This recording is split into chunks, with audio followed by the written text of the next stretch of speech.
안녕하세요, 이장복입니다. 자, 이번 시간에는 우리 열 전달의 기본 방정식에 대해서 보도록 하겠습니다. 자, 열 전달, 우리가 이제 열, Q라고 이제 보통 쓰잖아요. 그리고 Q는 CMT 이렇게 이제 보통 외우는데, 이 Q, 열량이라고 하는 것이 들어오고 나가는 거, 시스템에 들어오고 나가는 이거 이제 열 전달 부분이거든요. 그래서 외부로부터 열이 어떻게 이제 들어오는지 혹은 어떻게 이제 나가는지 이게 굉장히 사실 중요한 그런 문제입니다. 그러니까 여러분들 사실 요즘에 이제 뭐 노트북 컴퓨터라든지 뭐 아니면 뭐 PC, 랩탑 뭐 아무튼 데스크탑이든 뭐든 컴퓨터를 살 때 굉장히 좀 중요한 게 뭐냐면은 바로 이 열을 어떻게 처리하느냐입니다. 그래서 방열판이 어떻게 달려있고 팬이 어떻게 달려있고 뭐 순행식인지 뭐 이런 것들이 굉장히 좀 중요한 겁니다. 그래서 사실 뭐 이거는 열 전달이라고 하는 게 역사가 굉장히 오래된 분야이기는 하지만 최근에도 지금 나오는 현대 전자기기 뭐 이런 것들도 이 열 전달이 굉장히 중요하다라고 하는 그런 얘기를 좀 말씀을 드리면서 한번 시작해 볼게요. 자, Q는 아무튼 어떤 시스템 내부로 들어오는 게 플러스고 나가는 게 마이너스다. 자, 그런데 열 전달이 그러면은 어떻게 이루어지는지 기본적인 방정식이에요. 기본적인 것만 볼 테니까 이번 시간 한번 기본을 잘 다져보도록 하겠습니다. 자, 일단은 열 전달의 세 가지 방법입니다. 이건 여러분들이 중학교 때 아마 다 배우셨을 겁니다. 대류, 전도, 복사예요. 그래서 대류라고 하는 거는 어떤 유체의 흐름, 그 유체의 흐름을 타고 열이 전달이 되는 것을 대류라고 이야기를 합니다. 영어로는 convection입니다. convection이에요. 자, 그래서 이 유체 내 분자들의 확산 아니면 이류, 그러니까 흐름이죠. 흐름 이런 것들을 통해서 열이 이동하는 현상입니다.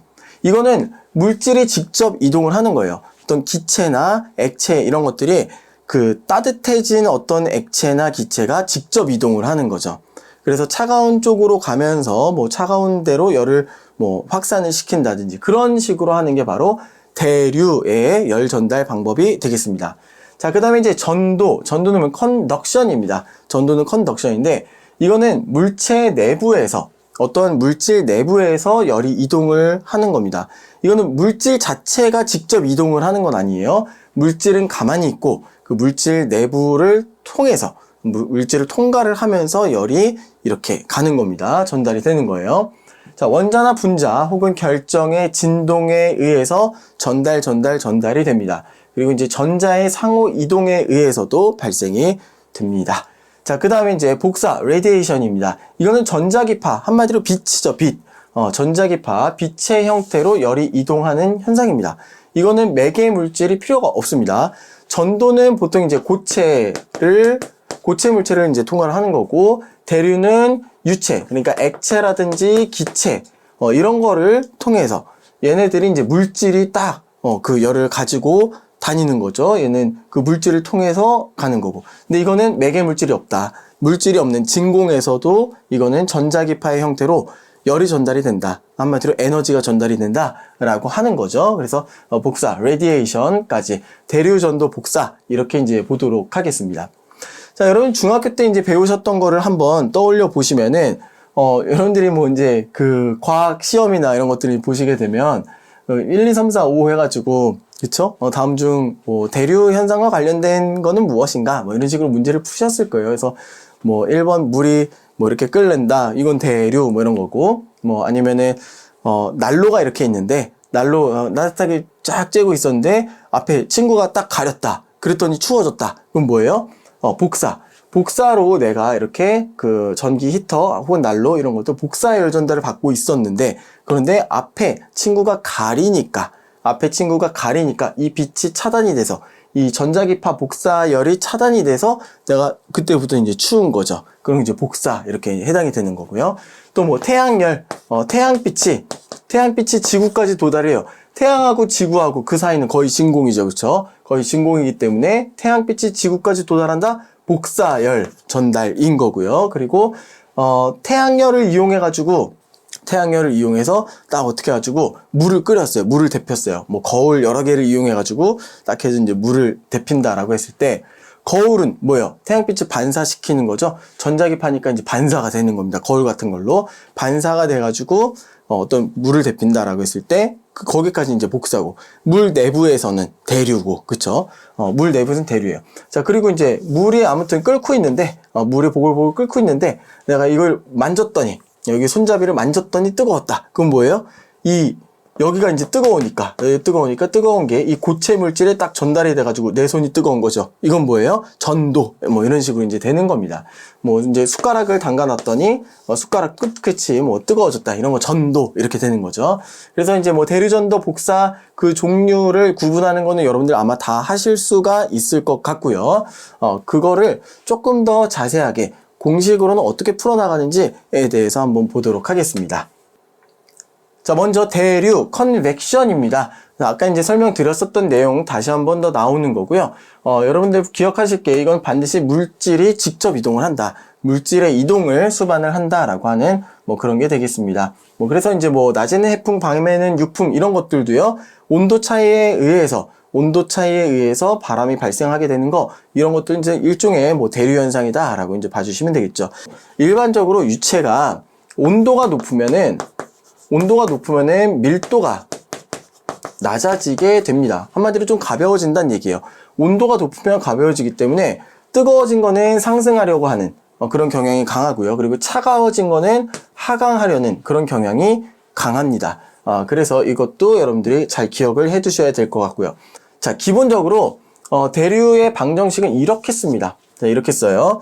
자, 저기 보시면 이제 Q.이라고 나와 있는데 위에 이제 닷이라고 쓴 건 뭐냐면은 이건 시간에 대한 미분을 할 때 위에다가 이제 점을 찍어요. 그래서 이건 무슨 얘기냐면 한마디로 델타 Q 오버 dt 시간입니다. 시간에 따라서 얼마나 열량이 들어가느냐. 한마디로 1초에 5kW 엄청 너무 세다. 네. 1초에 뭐 1kW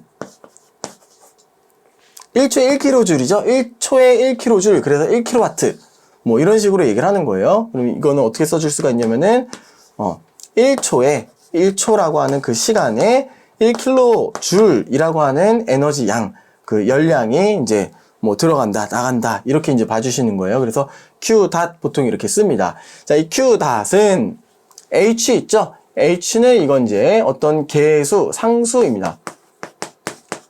대류 열전달 계수라고 표현하는 게 낫겠네요. 상수보다는 대류 열전달 계수. Convective Heat Transfer Coefficient 계수라고 이제 봐주시면 되겠습니다. 이거는 이제 상황마다 다 달라요. 상황마다 달라가지고 뭐 물일 때 다르고 공기일 때 다르고 그리고 또 이제 뭐 끓고 있는 상황 다르고 또 이제 바람이 부는 상황 다르고 다 다릅니다. 이 계수는 좀 상황마다 다른데 이게 또 구하는 일반적인 식이 있느냐, 계수를 어떻게 구하느냐 구하기 힘들어요. 이건 다 온전히 실험을 통해서 실험에 의존해서 이 개수들을 구해줘야 되는 겁니다. 자, 그리고 A는 뭐냐면은 표면적입니다. A는 표면적이에요. A는 표면적이다. 자, 그리고 TB는 뭐냐면은 어떤 그 경계, 바운더리의 B예요. 그 B의 온도, 바운더리의 온도, 경계의 온도다. 그리고 F는 플루이드, 어떤 유체의 온도 이렇게 이제 봐주시면 되겠습니다. 그러니까 예를 들면은 이 밑에 이 뜨거운 부분의 온도가 150도씨라고 한번 해볼게요. 150도씨. 그리고 지금 지금 이쪽에서 이렇게 내려와가지고 여기에서 열 전달을 받아가지고 올라갈 거잖아요. 여기에 닿는 온도가 만약에 20도씨다 라고 한번 해볼게요. 그러면은 이 150도씨는 이게 바로 이제 TB 바운더리의 온도가 되는 거고요. 여기 20도씨는 바로 TF 플루이드의 온도가 된다라고 하는 겁니다. 그래서 지금 TB-TF니까 150 빼기 20 하면은 130 도씨 아니면 이거 온도 차이니까 130 켈빈 차이다라고 보셔도 되겠죠. 그쵸? 이렇게 이제 보시면은 될 거고. 그거 곱하기 A 단면적. 여기에 단면적이라기보다는 닿는 면적. 표면적, 닿는 면적. 닿는 면적을 A라고 봐주시면 된다라고 하는 겁니다. 그러니까 온도 차이가 크면 클수록 어떻겠어요? 이게 엄청 더 뜨겁다고 생각해 보세요. 이게 뭐 300도, 400도. 그럼 열 전달이 더 잘 되겠죠. 그러니까 온도 차이가 크면 클수록 열 전달이 잘 될 거고요. 그리고 이 면적이 크면 클수록, 면적이 사실 그 대표주는 어떤 닿는 그 뭐 그런 거니까, 실체니까 이거는 이게 당연히 넓으면 넓을수록 어떻게 했어요? 넓으면 넓을수록 열 전달이 더 많은 양이 활발하게 이루어지겠죠. 그렇게 이제 봐주시면 되고요. 이 H는 개수다. 이런 것들은 실험을 통해서 여러분들이 구할 수가 있다라고 하는 겁니다. 여기 제가 그림으로 그려놨네요. 자세히 이렇게 봤는데, 자, 여기, 만약에 이제 어떤 전자제품이 있다. 예를 들어서 컴퓨터의 그래픽카드다. 아니면 CPU다. 라고 한번 생각을 해보세요. 그래픽카드의 어떤 소자라고 한번 해보죠. 그래픽카드의 소자인데, 방열판을 붙여야 되는데, 방열판 안 붙여놓은 상황 한번 생각해 볼게요. 자, 공기가 이제 TF, 공기의 온도가 뭐 25도씨다.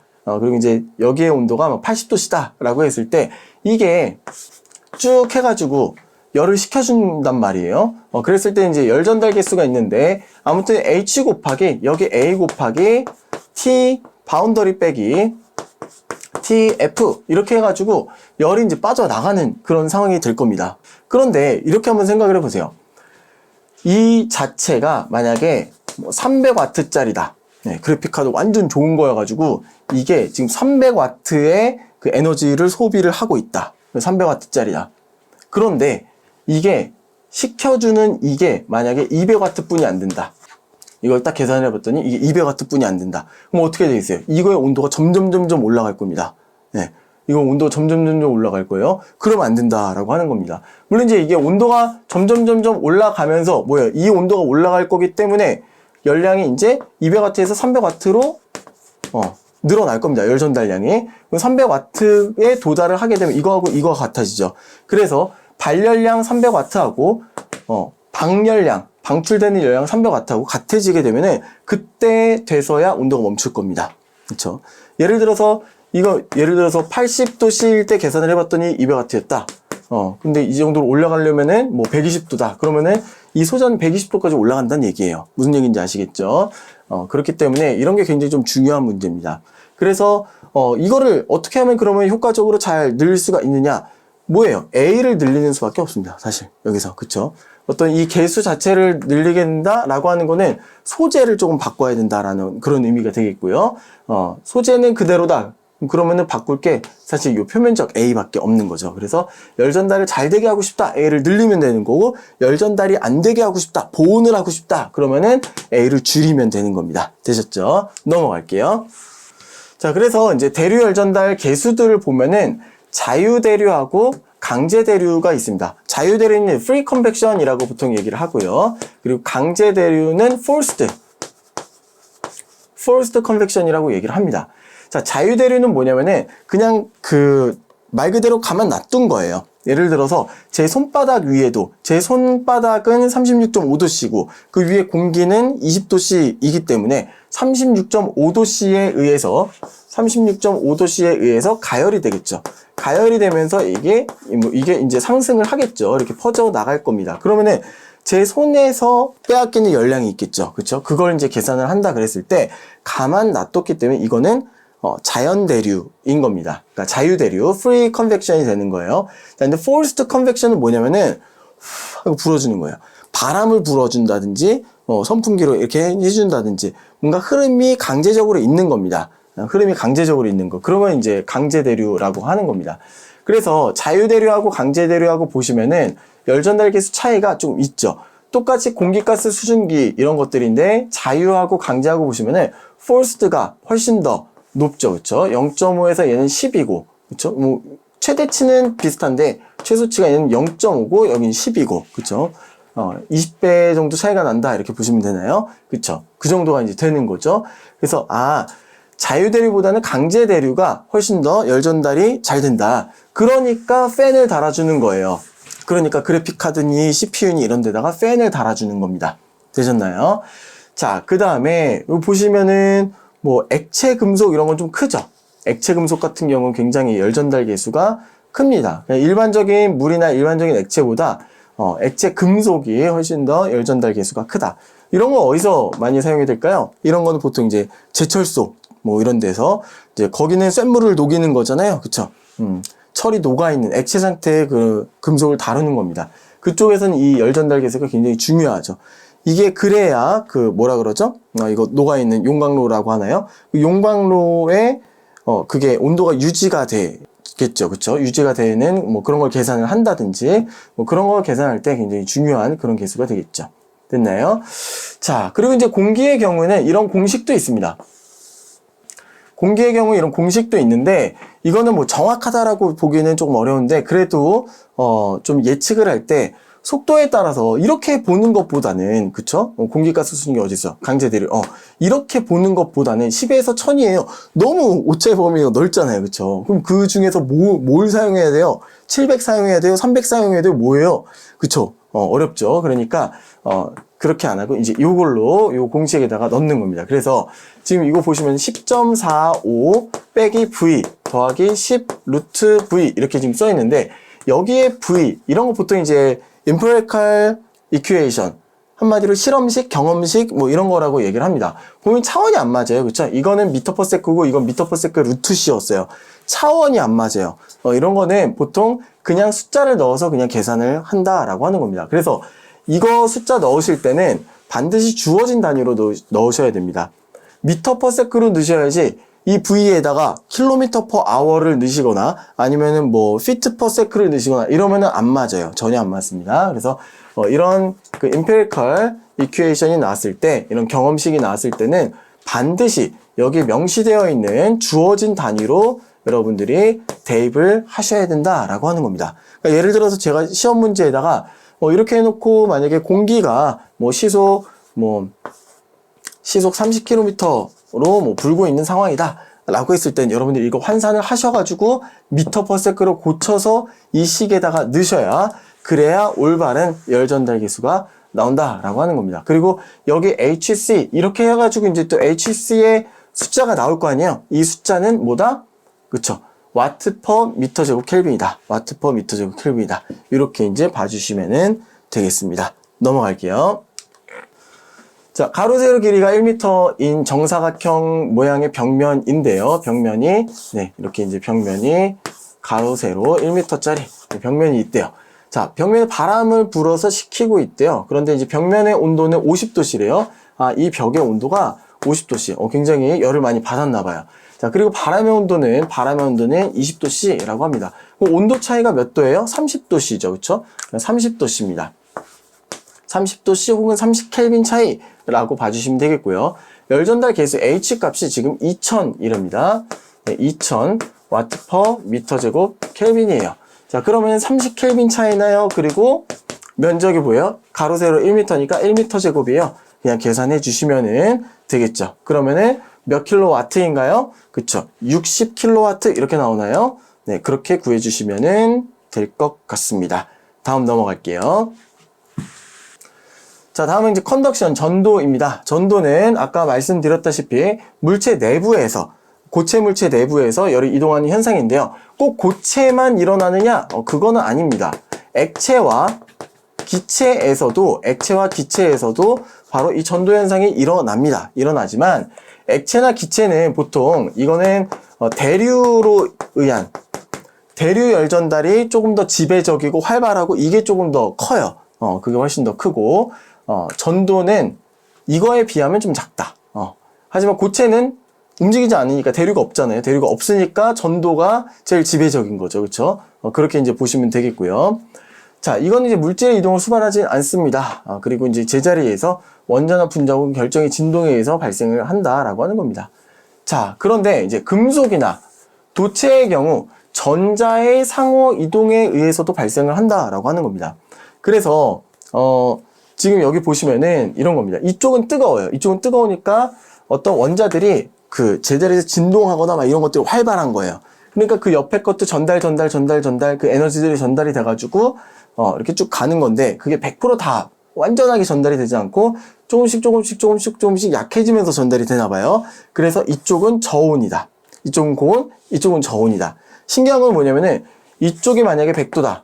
그리고 이쪽이 만약에 0도다. 그러면은 100, 90, 80, 70, 60, 50, 40, 30, 20 이렇게 쭉 순차적으로 리니어하게 선형적으로 떨어집니다. 쭉 이렇게 온도가 이런 식으로 이론적으로는 그래요. 이론적으로 이런 식으로 떨어지게 되어 있습니다. 네, 그렇고요. 자, 식을 보시면은 이렇게 지금 식이 써 있는데 여기다가 다시 한번 써볼게요. 자, Q 닷 X는 X 방향이란 뜻이에요. Q 닷은 마이너스 이거 이제 그리스 문자 카파입니다. 카파 곱하기 A의 DT의 DX다 X 방향이에요. 자, 이렇게 이제 썼는데 자, DT DX는 뭐냐면은 DX X가 변함에 따라서 여기부터 여기까지 X가 변함에 따라서 예를 들어서 여기부터 여기까지 1m라고 한번 해볼게요. 그럼 1m 동안 DT 온도가 변해요. 온도가 변하는데 100도에서 0도까지 변합니다. 이렇게 이제 쓸 수가 있겠죠, 그렇죠? 그래서 1m 분에 100켈빈이 변해요. 100켈빈이 변한다라고 이제 봤을 때 그거 곱하기 이건 전도 개수입니다. 전도 열전달 개수예요. 그래서 카파 곱하기 A는 뭐겠어요? A는 단면적. 이렇게 이제 봐주시면 되겠습니다. 자, 넘어갈게요. 자, 그래서 지금 이쪽은 온도가 높고 이쪽은 온도가 낮은데 이쪽에 높은 온도를 T1, 이쪽에 낮은 온도를 T2라고 한다 그러면은 이 사이에 온도 분포가 이렇게 된다는 얘기입니다. 네. 이렇게 떨어져요. 온도가 만약에 100도, 0도다. 아니면 50도, 20도라고 할게요. 50도, 20도다. 그러면은 온도가 이렇게 떨어집니다. 거의 선형적으로 떨어져요. 이론적으로. 그래요. 자, 그렇게 이제 봐주시면 되겠고. 그러면은 dx는 뭐예요? dx 자리에다가는 이 두께를 넣어주시면 되겠고요. dt 자리에다가는 이 온도 차이를 계산을 해주시면 됩니다. 네, 온도 차이 계산해서 넣어주시면은 여러분들이 구하실 수가 있습니다. 자, 그리고 이 카파값, 열 전도율 카파값은 보시면은 폴리우레탄 폼, 한마디로 뭔가 뭐 스티로폼 같은 거 생각하시면 돼요. 그런 거 같은 경우는 0.02 W per 켈빈입니다. 네, 굉장히 낮아요. 뭐 알코올, 기름, 눈 이런 것도 굉장히 낮은 값을 갖고 있네요. 그래서 굉장히 낮은 값을 갖고 있다. 이런 거는 보온재로 사용을 많이 하는 겁니다. 열 전달이 잘 안 돼요. 그러니까 한쪽이 뜨거워도 다른 한쪽은 별로 안 뜨겁다. 이렇게 봐주시면 돼요. 그러니까 이런 거는 뭐 손잡이 같은 거, 뜨거운 거 잡는 손잡이 같은 거 이런 걸로 만들기에 좀 좋겠죠. 그렇지만 그 뜨거운 거 잡는 손잡이는 높은 열에도 강하게 견뎌야 되기 때문에 또 뭐 폴리우레탄 폼 이런 거는 그냥 뭐 녹아버릴 테니까 또 안 쓰게 되겠고 뭐 실리콘이나 이런 것도 이제 쓰면 좋겠죠. 그렇죠? 자, 그리고 이쪽에 보시면은 뭐 알루미늄, 구리 이런 것들은 굉장히 높죠. 그렇죠? 이거하고 비교를 해보세요. 몇 배예요? 그렇죠? 몇 배예요? 1, 10, 100, 10만 배 막 이렇게 차이가 나는 거예요. 엄청나게 차이가 많이 나죠? 만 배인가요? 뭐, 네.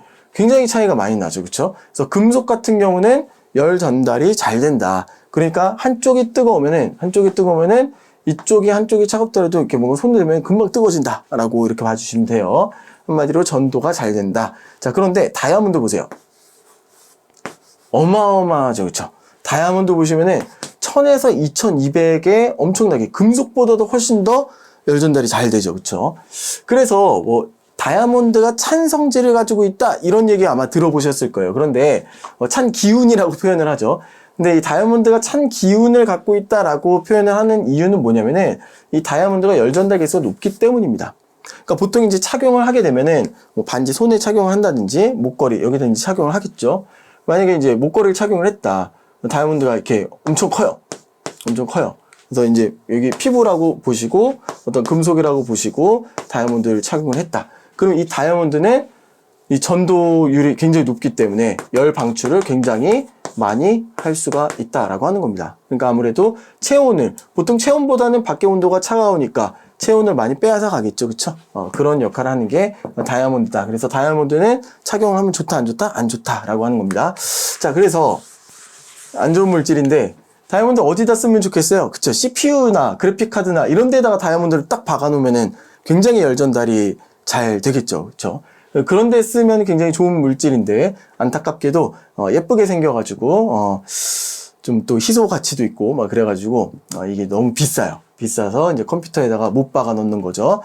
이제 만약에 이게 좀 가격이 싸다, 다이아몬드가 흔하다 그러면은 컴퓨터나 뭐 이런 데다가 막 이제 박아 놨을 겁니다. 자, 다이아몬드가 왜 이렇게 크냐라고 하는 건 뭐 때문에 그러냐면은 바로 이것 때문에 그렇습니다. 금속이나 도체의 경우 전자의 상호 이동에 의해서 이게 이제 열 전달이 굉장히 잘 될 수가 있다라고 하는 겁니다. 다이아몬드 같은 경우는 이제 탄소 복합체잖아요. 탄소도 이게 그 흑연이나 이런 것들은 그래핀이나 뭐 이런 것들 탄소가 이렇게 이제 레이어가 막 이제 생기게 되면은 얘네도요 도체가 됩니다.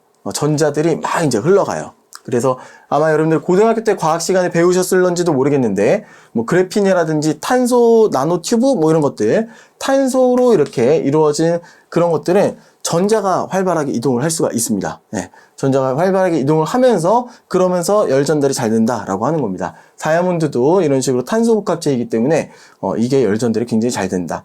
자, 그러면 여러분들이 생각할 때 그러면 열 전달 잘 되는 거, 그럼 다이아몬드 말고, 그러면은 말씀하신 그래핀이라든지 탄소 나노튜브 뭐 이런 것들, 그런 것들을 이용해서 방열판을 만들면 되지 않나요? 맞아요. 그쵸?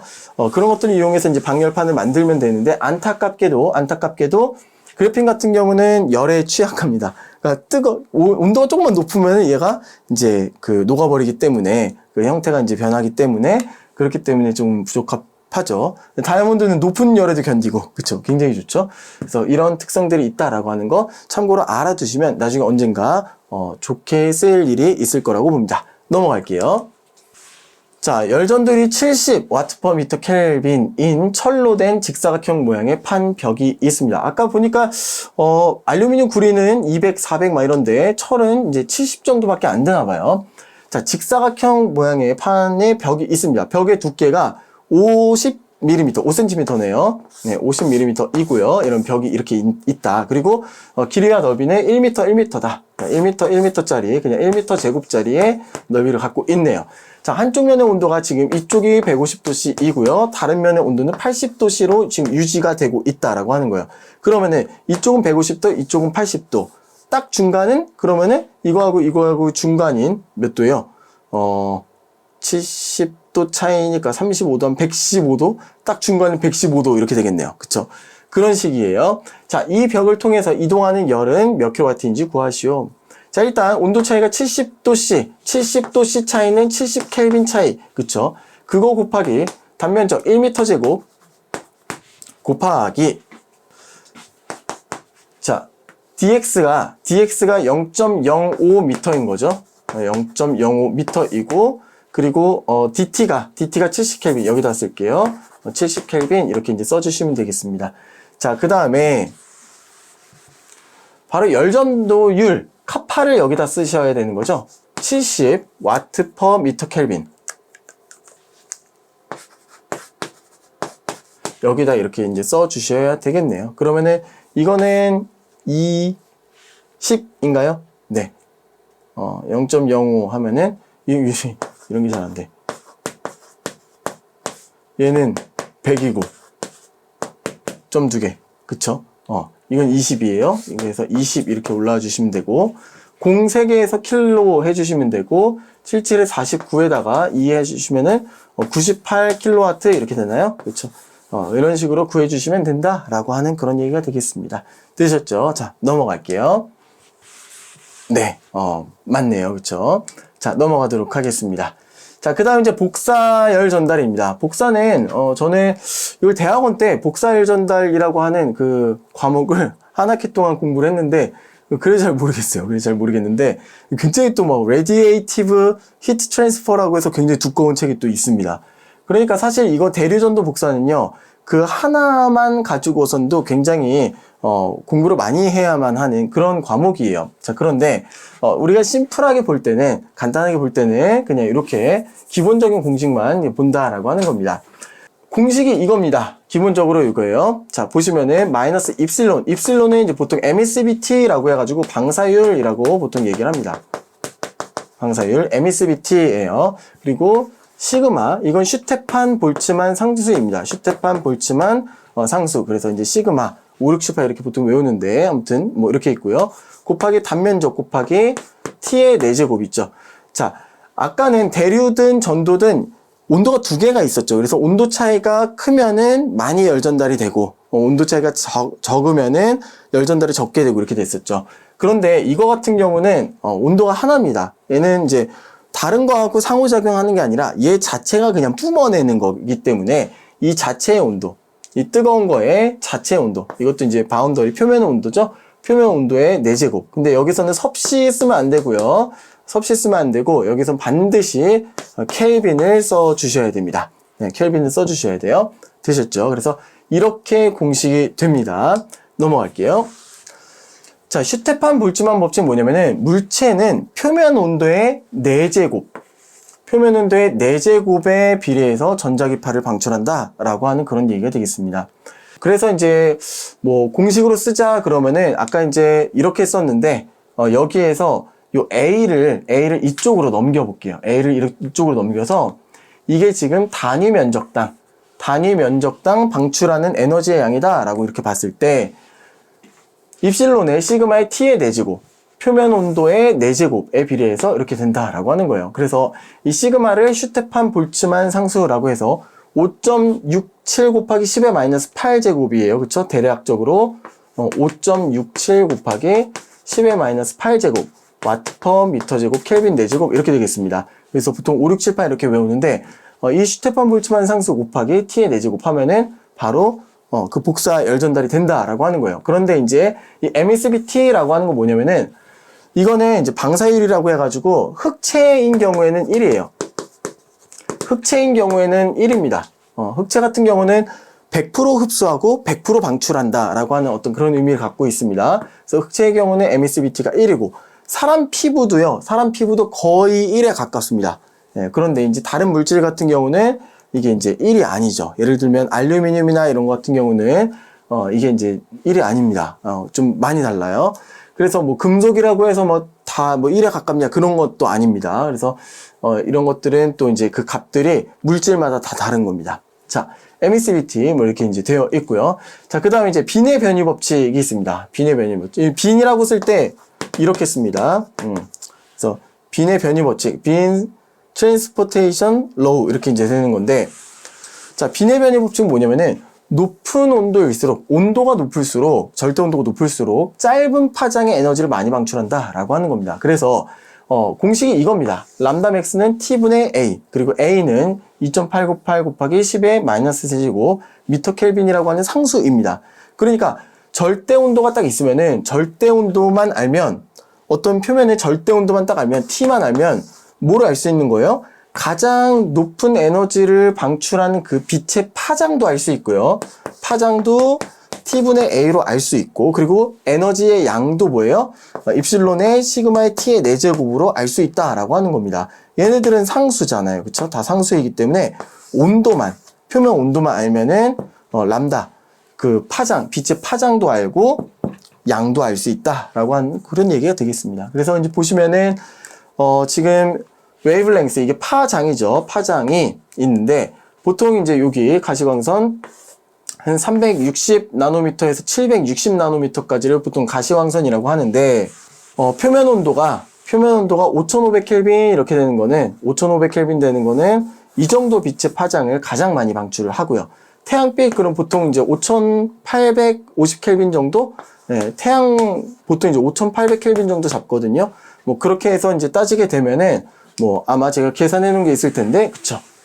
한 500나노미터 정도, 500나노미터 정도의 색이 가장 강하게 방출이 된다라고 하는 겁니다. 여기에서 조금 이제 재밌는 점은 뭐냐, 이거 설명해 드려야지. 그러니까 이 피크점을 5500켈빈일 때 여기, 5000켈빈일 때 여기, 4500일 때 여기, 이렇게 이제 피크점을 이렇게 연결한 게 이거예요. 이거의 그래프를 그린 게 바로 이렇게 반비례 그래프잖아요. 그죠? 네, 반비례 그래프. 온도하고 파장하고 서로 반비례인 그런 그래프가 요 모양이 이제 되는 거고요. 그리고 이제 좀 중요한 게 뭐냐면은 이런 겁니다. 5500켈빈하고 5000켈빈하고 비교를 해볼게요. 5500켈빈의 피크 값은 5000켈빈의 피크 값보다 어때요? 파장이 짧아요. 짧은 파장의 빛이 이제 나오게 되는데, 그런데 모든 파장의 영역에서 5000켈빈보다 더 높이 방출을 합니다. 그러니까 이 그래프가 이렇게 안 된다는 거예요. 이 그래프가 예를 들어서 5000켈빈 이렇게 되고 5500켈빈 이런 식으로 이렇게 교차하는 지점이 발생 안 해요. 교차하는 지점 발생 안 하고, 온도가 높은 거는 모든 영역에서 온도가 낮은 거보다 더 많이 방출을 합니다. 아시겠죠? 이런 것도 굉장히 좀 중요한, 놓치면 안 되는 그런 사실 중에 하나입니다. 자, 넘어가도록 하겠습니다. 그래서 뭐 6000켈빈이다, 표면이 6000켈빈이다 그러면은 이 에너지 방출량은 미터 제곱당 73.49 메가와트의 열 에너지를 복사의 형태로만 방출한다라고 하는 거예요. 뭐 여기에 이제 바람이 분다 그러면 대류로 또 뺏어 가겠죠. 그쵸? 일단 복사로만 이렇게 방출이 된다. 자, 그리고 색깔로 따지면 람다 맥스가 483 나노미터에서 가장 많이 방출을 한다. 그러면 가장 많이 방출하는 게 483이니까 그 옆에 있는 450이나 그 옆에 있는 500이나 이런 것들도 많이 방출을 하겠죠. 그쵸? 이런 것들도 같이 방출이 되는 겁니다. 자, 그리고 5800켈빈이다 그러면은 500나노미터 정도의 색이 가장 강하게 방출이 되고요. 그리고 이 색이 사실 약간 그 뭐라 그럴까요? 형광노랑? 형광초록? 약간 형광노랑, 형광초록? 약간 그런 느낌의 빛입니다. 그래서 사람 눈이 그거에 제일 좀 자극에 예민하게끔, 가장 민감하게 반응하게끔 그렇게 이제 사람 눈이 그렇게 이제 생겨 먹은 거죠. 그쵸? 이제 진화론적인 관점에서 봤을 때는 뭐예요? 거기에 우리 눈이 태양빛에 적응을 한 거고, 가장 민감하게 잘 볼 수 있게 태양빛에 그렇게 이제 적응을 한 거고, 뭐 창조론적인 관점에서 봤을 때는 그 태양빛에 가장 민감하게 그렇게 이제 사람이 설계가 돼서 창조가 된 거겠죠. 그쵸? 자, 아무튼 그렇게 해서 두 가지 예를 드렸고요. 아무래도 표면온도가 낮으면은 값이 많이 낮아지고요. 표면온도가 낮으면은 파장이 길다라고 하는 겁니다. 되셨죠? 넘어갈게요. 자, 그 다음에 이제 복사열 전달에는 또 중요한 개념이 또 있습니다. 바로 이제 반사율, 흡수율, 투과율이라고 하는 건데요. 이 반사율이라고 하는 거는 이제 행성이나 뭐 이런 것들의 반사율을 알베도라고 이제 표현을 많이 합니다. 아마 들어보셨죠? 알베도라고 이제 표현을 해서 이 알베도가 높아지면 반사율이 높아지게 되면은 지구가 이렇게 있는데 반사율이 높아지면 태양빛을 그대로 반사하는 이 비율이 높아지기 때문에 지구의 온도가 낮아지게 됩니다. 그런데 이제 알베도가 낮으면 한마디로 반사율이 낮으면은 이게 튕겨나가는 게 아니고 여기 이제 흡수가 되면서 지구 온도가 높아지는 거죠. 뭐 그런 겁니다. 자, 그 다음에 이제 흡수율 absorption의 이제 알파, 그리고 투과율, 트랜스미션의 t의 이제 타우, 이렇게 이제 쓰는 겁니다. 그래서, 이게 이제, 로 플러스 알파 플러스 타우, 반사율, 흡수율, 투과율이 다 더하면 이제 100%가 되어야 되는 거예요. 1이 되어야 되는 거예요. 그래서 어떤 복사 에너지가 들어온다. 그리고 어떤 물체가 있다. 라고 했을 때, 이 복사 에너지가 들어왔을 때, 반사되는 거, reflection, 그리고 흡수되는 거는 이 자체의 온도를 높이게 되는 거죠. 그게 이제 알파, absorption이 되는 거고, 투과율, 트랜스미션이 이제 타우가 되는 겁니다. 그렇죠? 그래서 이걸 100으로 봤을 때 얘네 3개 더한 게 100%가 돼야 된다라고 하는 그런 얘기가 되겠습니다. 넘어갈게요. 자, 그래서 열 전달의 3가지 방법이 대류전도 복사가 있는데 다 보시면은 공통적으로 A가 있네요. 그렇죠? A가 있습니다. 그러니까 한마디로 표면적이 넓으면 열 전달이 어떤 형태로든 잘 되는 거고, 표면적이 작으면은 어떤 형태로든 이게 이제 작은 열 전달량이 작은 겁니다. 되셨죠? 그리고 온도 차이 있죠. 온도 차이가 다 있어요. 그러니까 온도 차이가 크면은 대류나 전도는 어때요? 더 많이 열 전달이 되는 거고, 복사 같은 경우는 온도 차이가 아니라 그 자체의 온도죠. 온도 높으면은 열 전달이 잘 된다라고 하는 겁니다. 더 많은 양이 된다라고 하는 그런 얘기가 되겠습니다.